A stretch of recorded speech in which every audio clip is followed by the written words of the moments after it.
Saya ini pemerhati tafsir ya. Itu memang sampai sekarang itu problem saya ini domir. Saya nggak pernah niat kalau akan ngomong ini karena nggak ada naskahnya Mbah Bisri. Ini tantangan untuk anak cucunya. Padahal beliau-beliau itu pasti punya naskah. Ini PR yang harus diselesaikan. Nggak mungkin lah seorang ulama nggak punya tulisan itu nggak mungkin. Karena ulama itu meskipun nggak niat ngarang itu pasti banyak tulisannya. Saya yang tidak cucu Mbah Hasyim Asy'ari itu punya tulisan tangan Mbah Hasyim. Karena ketika mengijazahkan Sahih Muslim sama buyut saya Mbah kelima. Jadi buyut-buyut saya dengan Pak Said dengan Lek Qayyum itu sama-sama turunan Kudus. Saya ini paling muda, jadi kira-kira kalau saya manggil Pak Said itu ya pernah Mbah. Kalau manggil Gus Qayyum pernah Lek. Makanya saya sampai sekarang ngajar di Kudus, di pondok Kudus paling sepuh. Namanya Ki Soleh bin Asnawi Sepuh. Dulu beliau gurunya Mbah Soleh Darat. Mbah Soleh Darat dulu pernah ngaji di Mbah Soleh bin Asnawi Sepuh. Kemudian punya anak namanya Maksum punya anak namanya Hafsah. Lah Hafsah ini yang punya anak Sofiyah, terus Badiah dan seterusnya. Yang dari turunan Kudus. Saya mau cerita, domir itu harus dikaji. Kalau sekiranya tidak mungkin, maka harus membuang.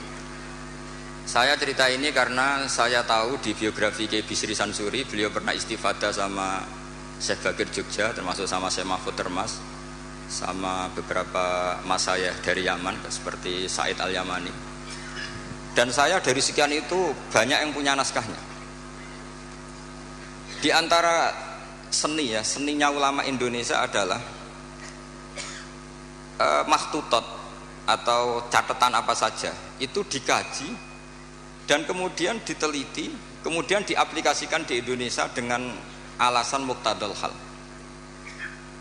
Sehingga dalam bahsul masail itu kadang ya agak jorok, tapi jorok yang baik. Maka saya pernah bahsul masail dulu di Pondok Sarang. Ini nggak boleh ditiru oleh anak-anak. Bagaimana hukumnya desainer pakaian yang mendesain celana pendek untuk perempuan? Itu semua mengatakan haram karena gara-gara desain itu perempuan kemudian tidak pakai maxi, tidak pakai celana karena memang desainnya untuk langsung dipakai tanpa pakai maxi atau pakai celana. Ada yang bilang tidak haram. Bagaimanapun celana pendek itu berkontribusi ikut menutup aurat. Artinya dia tetap menyumbangkan nutup aurat. Hanya tidak usah sampean bayangkan, wah kalau haram ya dilepas ya jangan gitu. Itu kan masalah. Jadi fikih itu kadang ya agak-agak kacau. Kita mau bilang haram nyatanya memberi kontribusi ikut nutup aurat, mau bilang halal dengan desain seperti itu perempuan masih menampakkan apa? Aurat. Jadi debat fikih itu kadang ya tidak mutu. Tapi dari tidak mutu itu ya kemudian tetap melahirkan kecerdasan dan itu termasuk yang dibicarakan Syekh Mahfud namanya taskhidun nazar, orang menjadi cerdas. Saya pernah baca di Nailul Ma'mul, ini sekaligus senam otak untuk anak-anak Denanyar. Ini bukan ngetes kiai tapi ngetes anak-anak. Nanti kalau ini disalahkan Kiai Miftah atau Yai Anwar ya saya langsung taslim karena saya pasti samina wa ta'na. Tapi kayaknya enggak. Karena saya baca, saya ini ngerpek di Syekh Mahfud. Kalau sama nyalakan saya, nyalakan Syekh Mahfud. Syekh Mahfud itu gurunya Kiai Bisri Sansuri. Ada fardul masalah begini. Saya ulang lagi, ada fardul masalah begini. Ada orang jatuh dari atas. Ini kata Syekh Mahfud. Kemudian menimpa ini, hadirin ini kan banyak, nggak bisa dipiak ini. Tertimpa orang. Pertanyaannya adalah, orang yang jatuh itu harus pindah apa tetap di situ? Kalau dia pindah menimpa orang lain, kalau tetap di situ membahayakan orang yang ditimpa. Pilihannya pindah apa tetap di situ? Ada yang menjawab harus pindah. Karena yang ditimpa sudah lama ini bahaya, lama-lama bisa mati, apalagi kalau yang jatuh gendut. Terus ada yang bilang nggak usah pindah, karena jatuh itu tanpa ikhtiar, sehingga dia jatuh tidak dosa. Kalau dia pindah, artinya ikhtiarnya sendiri, maka harus nggak usah pindah. Tapi terus ada pertanyaan lagi, kecuali yang dijatuhi itu Nabi, sekelilingnya ada Nabi itu harus pindah, karena kalah kelas. Tapi dibantah lagi, nggak mungkin ada Nabi lagi, karena Nabi Muhammad sudah Nabi akhir zaman. Kayaknya akan kalah. Ternyata ini nggak mau kalah, nggak, masih ada Nabi Isa. Gitu. Jadi terus kata saya Mahfud, wa hadza mimma la ta'ila tahta. Sebetulnya ini tidak ada faedahnya. Cuma jadi taskhidun nazar, orang menjadi cerdas.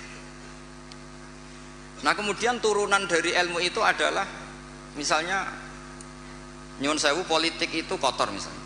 Tapi punya otoritas. Kalau melihat kotor itu kiai atau cucu kiai nggak boleh ikut politik.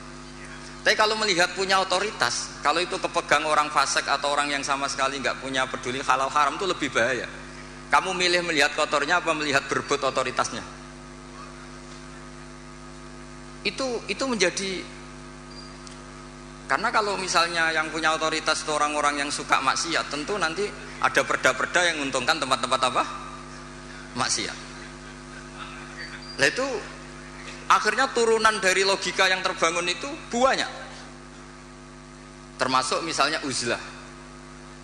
Uzlah itu kata Imam Ghazali halal ketika orang sudah banyak sering maksiat. Khina layak manul jali sujali sahu, sehingga orang setiap kemana saja pasti dosa. Kalau nggak ngerasani orang yang gosip dan sebagainya.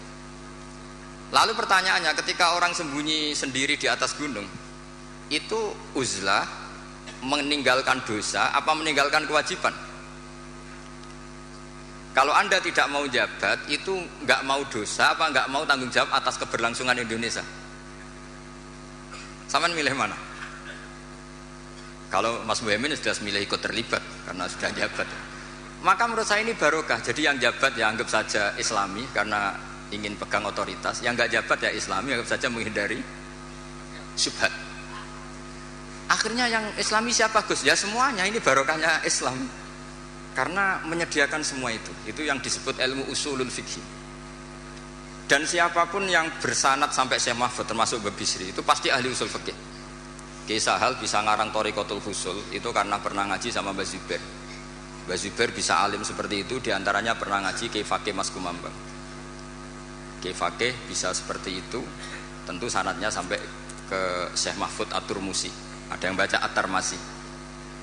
Masalah At-Turmusi At-Tarmasi itu Mbah Zubair gurunya abahnya Mbah Mun sekaligus gurunya itu punya guyonan ajamiyun fasna bihi masyita. Jadi kalau nama itu ajam, lakukan apa sekehendak kamu.